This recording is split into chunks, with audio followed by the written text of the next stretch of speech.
Assim como ele fez discípulos, que nós fazemos discípulos. Assim como ele curou, que nós curamos em nome dele. Assim como ele expulsou, que nós expulsamos. Assim como ele libertou, que nós libertamos em nome de Jesus. Foi para exercer seu reino.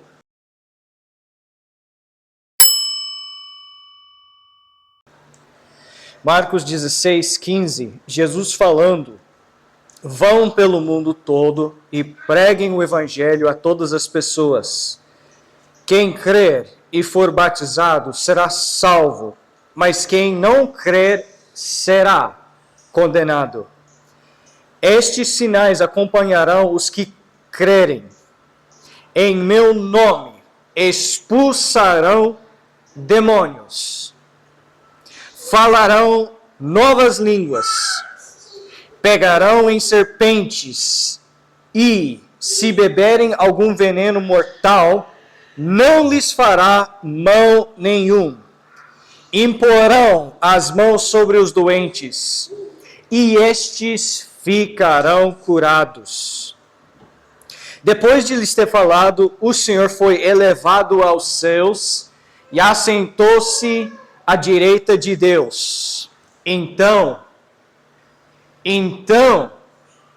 os discípulos saíram e pregaram por toda parte, e o Senhor cooperava com eles, confirmando-lhes a palavra com os sinais que acompanhavam.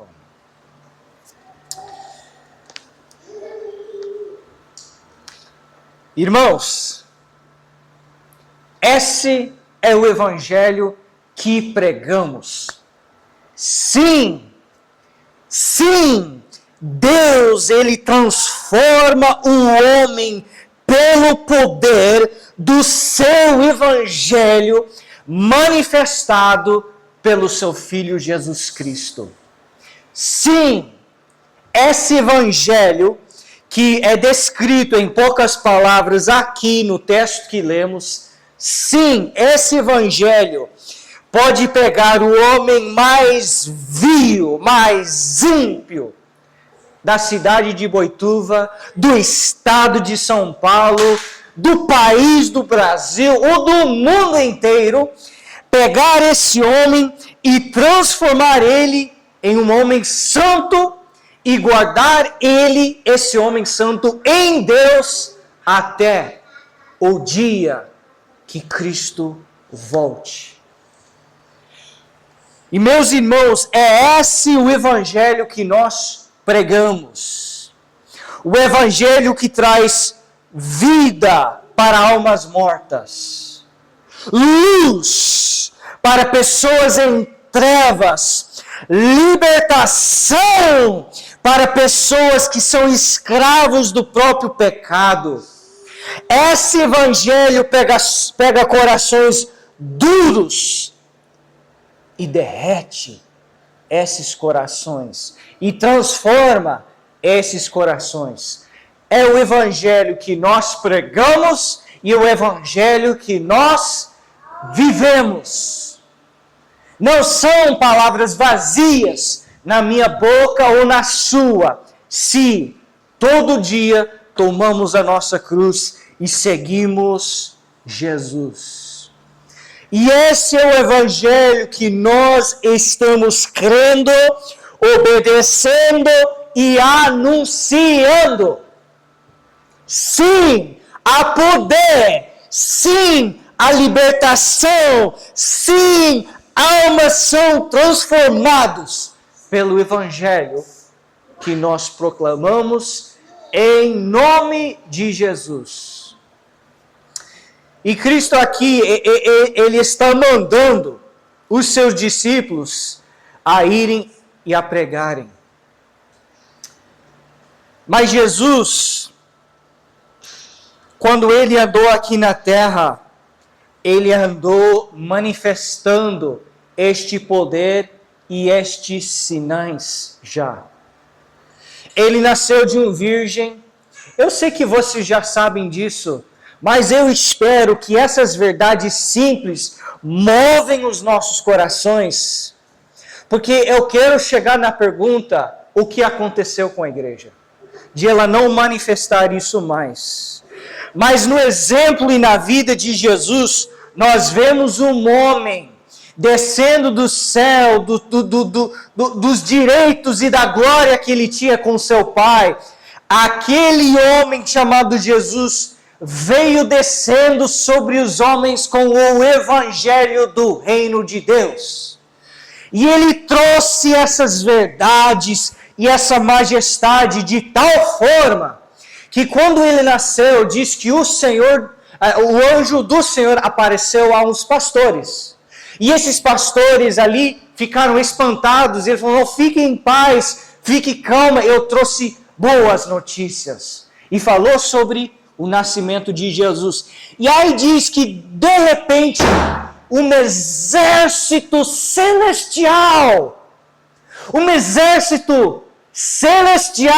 apareceu e cantou: aleluias, glória a Deus nas alturas e paz para com os homens na terra. Essa foi a chegada do Messias. E ele foi crescendo em estatura, e com 12 anos, quando ele estava no templo, os teólogos da época, que estudaram nos seminários mais famosos,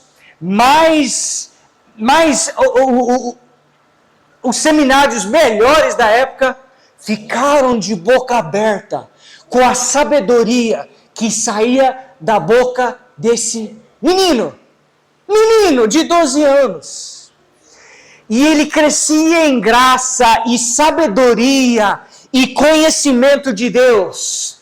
E quando ele chega para João Batista batizar ele, João Batista vê esse Jesus chegando e ele diz: eis aí, o Cordeiro de Deus que tira o pecado do mundo.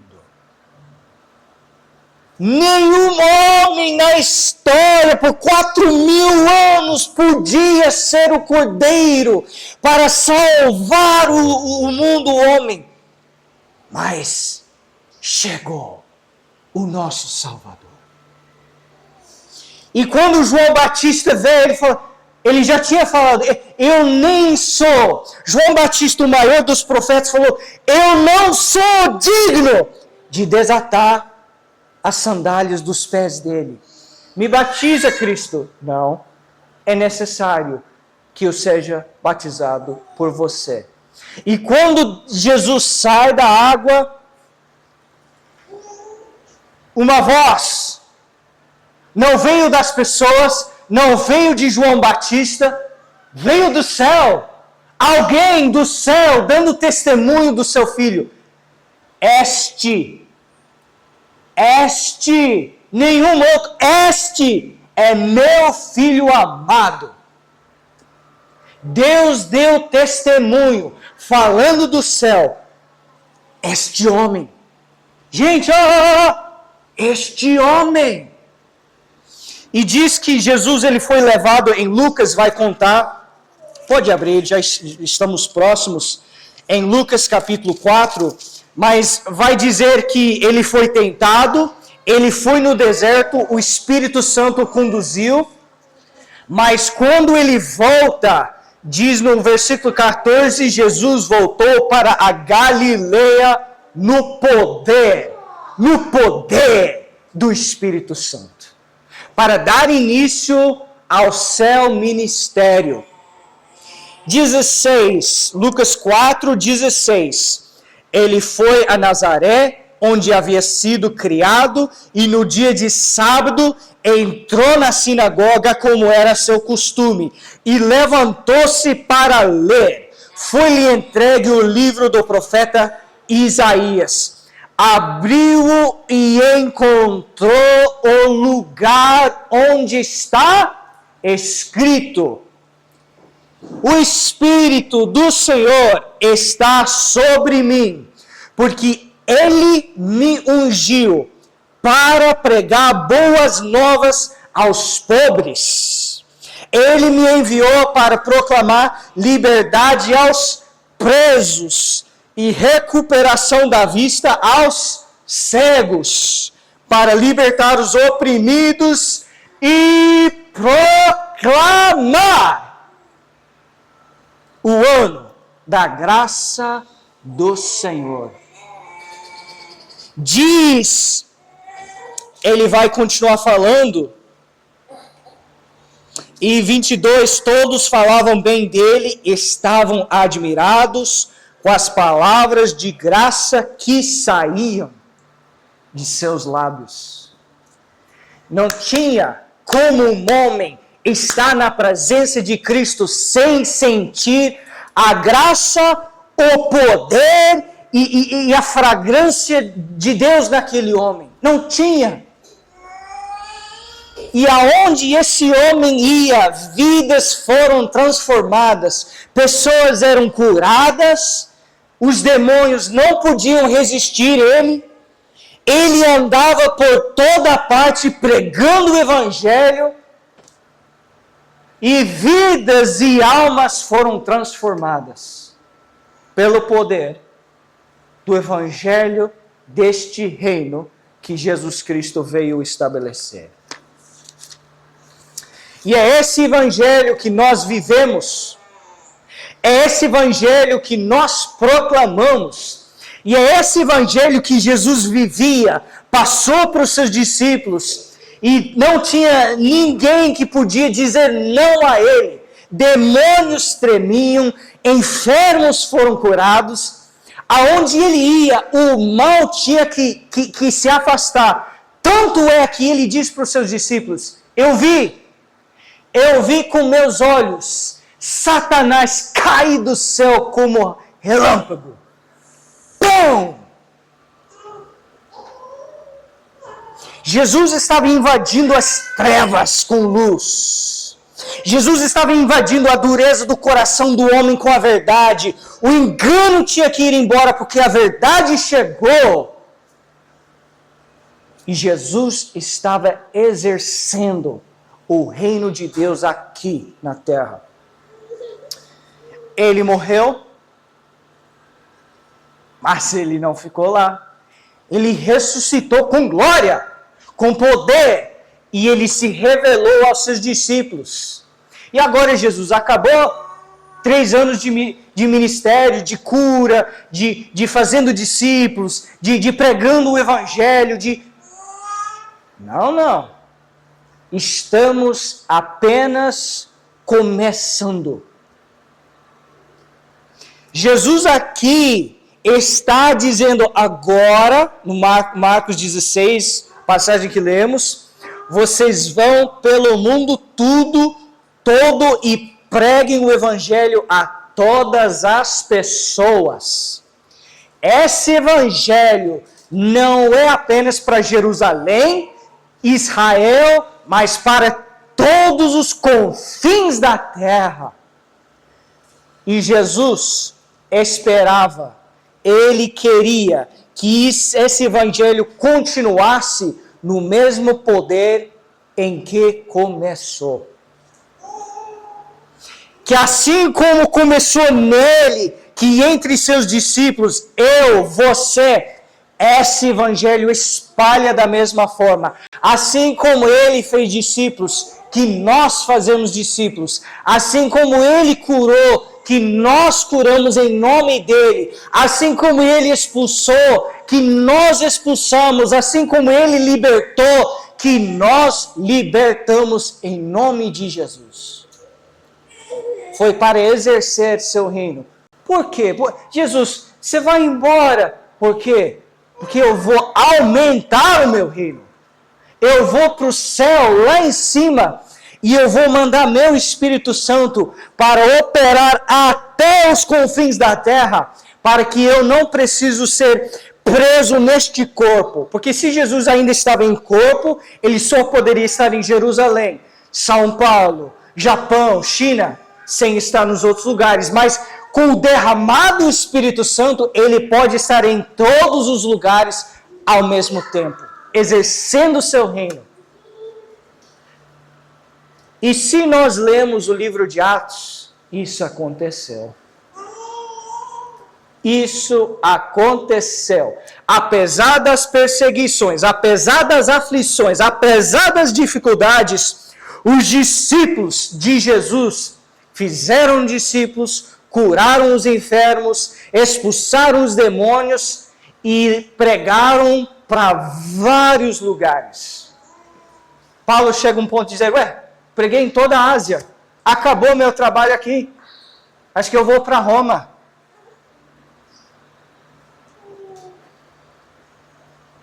Mas a igreja de hoje, a igreja do século 21, a igreja que você conhece, onde você cresceu, ela anda nesse poder ou não?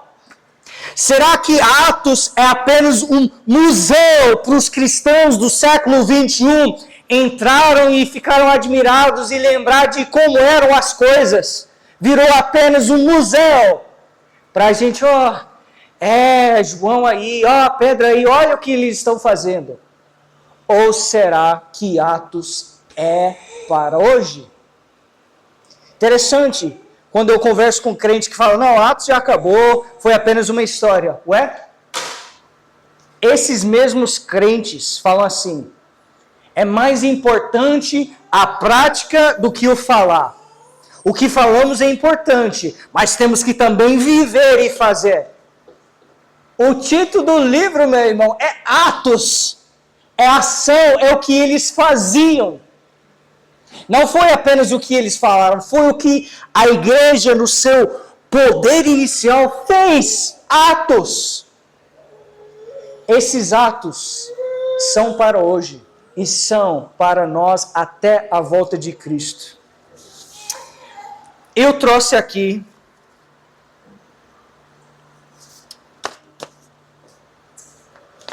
uma foto. Nós temos a história de Atos. Atos termina e acaba a história escrita na Bíblia. Depois começou perseguições terríveis sobre a igreja. Tanto é que você vê aqui um grupo de crentes, os leões saindo para comer esses crentes ao vivo, na frente dessa multidão, e aqui no fundo, outros cristãos, outros crentes sendo queimados vivos. E por uns 100, 200 anos, 250 mais ou menos, a igreja passou por um período de muita perseguição, porque a obra cresceu e Satanás, eu vou ter que fazer de tudo para apagar isso da face da terra. Mas ele não conseguia. E a igreja persistiu, até que um dia Satanás ele mudou de estratégia. E Constantino ele tinha uma visão enquanto ele saía para a guerra, e ele viu uma cruz, ele viu uma frase, e essa frase falava, com este sinal conquistarás. Ele viu uma cruz, com este sinal conquistarás. E ele não entendeu. Depois ele foi sonhar, e ele entendeu no sonho que era para ele pegar a cruz, que representava Cristo, e usar essa cruz na batalha, levar essa cruz, porque aí daria boa sorte para ele, daria certo para ele nas lutas. Então Constantino entendeu, o cristianismo é uma coisa boa. E ele começou a pegar o cristianismo e torná-lo em algo como se fosse a religião. Ele começou a fazer o cristianismo a religião. Ele obrigava as pessoas a serem cristãos. E isso deu base para a igreja católica entrar. E com isso começaram a coisa de papa. E os católicos eles vão falar que Pedro foi o primeiro papa. Mas isso bate? Porque se Pedro fosse papa, ele não podia ser casado, ele foi casado. Ele não podia falar em Atos 4 estamos falando sobre Atos 4, o 3 e o 4. Prata e ouro não tenho, mas o que tenho te dou, levanta e anda. Hoje é o contrário, o Papa falando, prata e ouro eu tenho, mas pode ficar aí, de cadeira. Não tem como eu curar você. Então coisas começaram a entrar e a Igreja Católica se formou nessa época, se estabeleceu com mais força e começaram batismo infantil, por exemplo. E a igreja, a religião ela cristã, ela virou algo formal. Ela virou algo sem poder. Todo mundo crescia cristão. Eu fui batizado como criança. O Papa lá, a tradição, desde Pedro, tradição, eu já ouvi alguns falando, eu gosto da tradição da Igreja Católica, porque desde Pedro vai seguindo e tal, faz sentido para mim. Então, Constantino serviu para estabelecer a Igreja Católica, e aí depois de um tempo, estamos pulando muita história, o Martinho Lutero pega seus teses, ele vai colocar aqueles teses na porta da Igreja Católica, e vai dar início ao que a gente chama da reforma protestante. Protestante no sentido de protestar a Igreja Católica, a religião cristã estabelecida, protestar, boa, mas reformar a Igreja Católica, Lutero, a Igreja Católica precisa de uma reforma? Ou ela precisa de um arrependimento total para voltar para a Igreja de Atos? Você acha que naquele século, 1500, você consegue tirar a Igreja Católica e fazer a Igreja Católica voltar para a Igreja de Atos com uma reforma? Não, porque a base do movimento católico já é ruim, já começou mal. Papa, Maria, idolatria, não é reforma. É você deixar aquilo e você voltar. Só que interessante, se você reparar, quanta influência a Igreja Católica ainda tem sobre os protestantes. Por exemplo, entre os protestantes, alguns vão falar que não, precisamos fazer o batismo infantil. E eles vão usar passagens como, por exemplo, Atos 16, onde fala que o carcereiro e sua família inteira foi batizado. Então eles vão falar, tá vendo? Esse é o melhor argumento que já encontrei na Bíblia para batismo infantil. O carcereiro e toda a sua família creu e foi batizado. Tudo bem, mas você está assumindo que ele tinha criança de 3 anos, 1 mês, mas lê o texto com muito cuidado. Escute isso.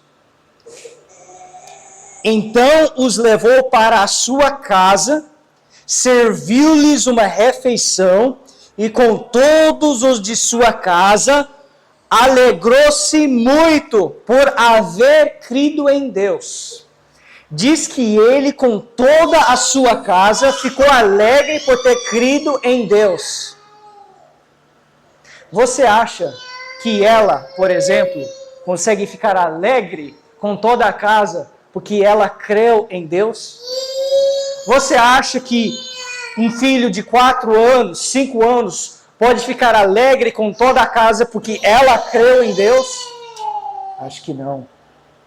Então nós vemos que a Igreja Católica, ela trouxe uma influência sobre a igreja atual de hoje. E nós precisamos analisar aquilo que cremos, aquilo que aceitamos e levar essas ideias para o exemplo. E pensar, isso vem da tradição dos homens ou vem da palavra de Deus? Eu vou encerrar com 2 exemplos aqui, em que a igreja, ela desviou do propósito de Deus. E o que acontece? Nós oramos, nós clamamos, nós falamos, Desce sobre nós, Espírito Santo, vem sobre nós, queremos o poder, queremos viver isso. Mas ele não consegue descer sobre essas coisas, ele não consegue agir da mesma forma, porque o entendimento é diferente deles.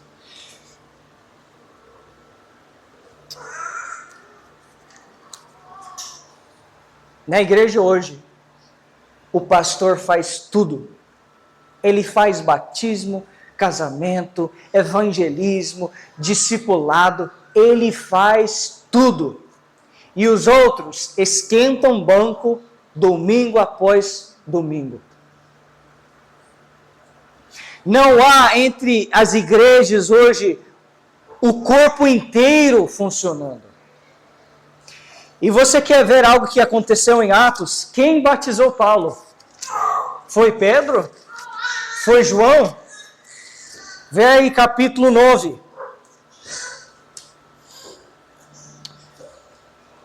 Capítulo 9, verso 10. Em Damasco havia um discípulo chamado Ananias.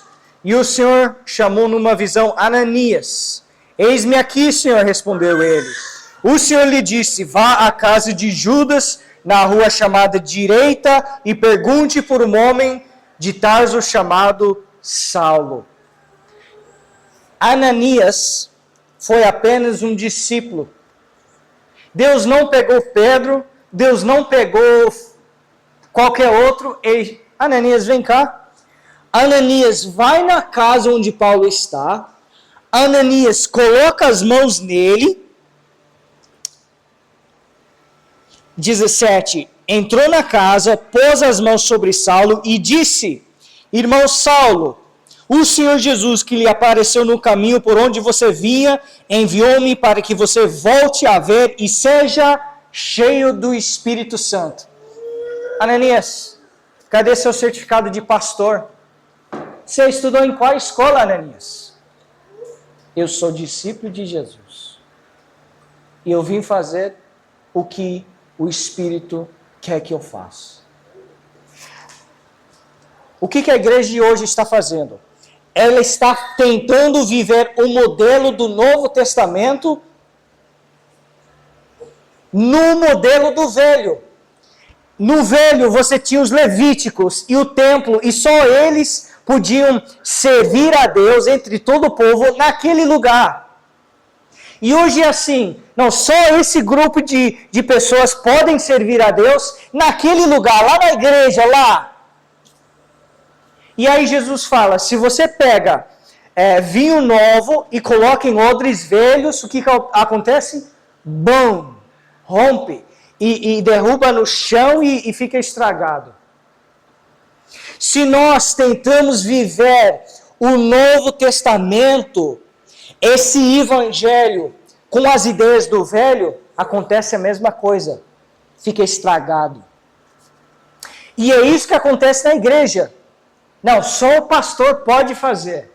Mas, meus irmãos, o Espírito Santo quer usar todos vocês da maior capacidade possível para fazer a obra de todas as formas. Seja ministrando, seja batizando, seja servindo, seja comida, seja pregação, seja evangelismo. Todos vocês são necessários e o Espírito Santo fez todos vocês.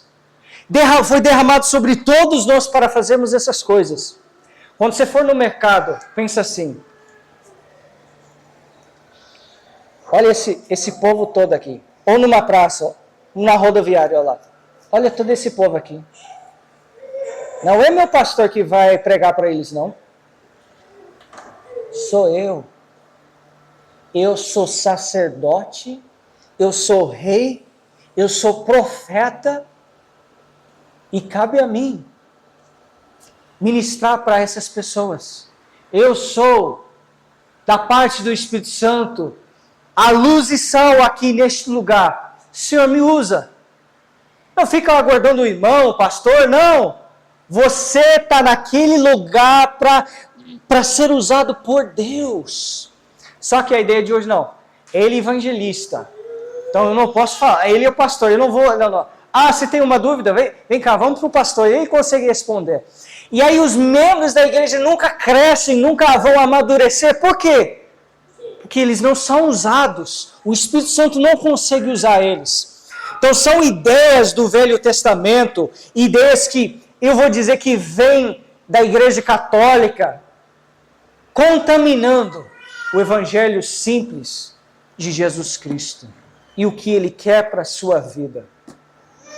Eu vi isso não é crítica, meus irmãos, isso não é crítica. Eu não estou criticando Lutero, eu não estou criticando somente a igreja católica. Eu sei que Lutero, eu creio que ele tentou fazer algo, e eu admiro ele por isso. E nós precisamos de homens ousados como ele. Mas eu não posso parar no exemplo dele. Eu tenho que voltar para o livro de Atos. Mas eu ouvi para terminar aqui, eu ouvi um pregador de uma igreja reformada, eu estava comentando ontem com o Sesta, com o Robenaldo, e ele falando de como as pessoas vão no culto e não vestem com reverência, ou seja, terno e gravata. É como se aquele lugar fosse a presença de Deus, e se eu não chegar de terno e gravata, opa, eu tô diminuindo o poder e a presença de Deus naquele lugar. Meu irmão, se eu preciso de terno e gravata para ir no culto, para encontrar Deus, então preciso dormir e andar sempre de terno e gravata. Porque Deus, Ele não está apenas num templo feito com mãos. Agora Ele habita em mim. E dia e noite, todos os tempos eu preciso me vestir com decência e simplicidade. Pronto. Mas não, as pessoas acham que eu vou lá para encontrar com Deus. Eu vou naquela igreja para ser tocada.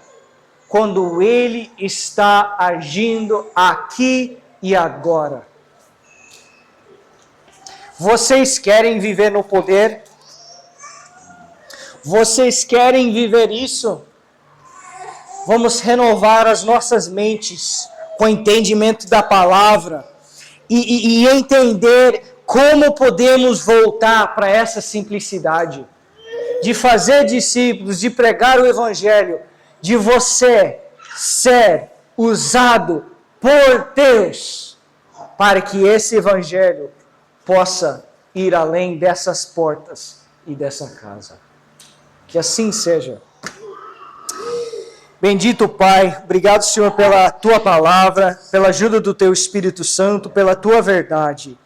Derrama sobre os nossos corações aqui, Pai, nesta noite, sabedoria, graça, entendimento e mais do poder do Teu Espírito Santo para fazermos a Tua obra. Ó Deus, em nome de Jesus. Amém.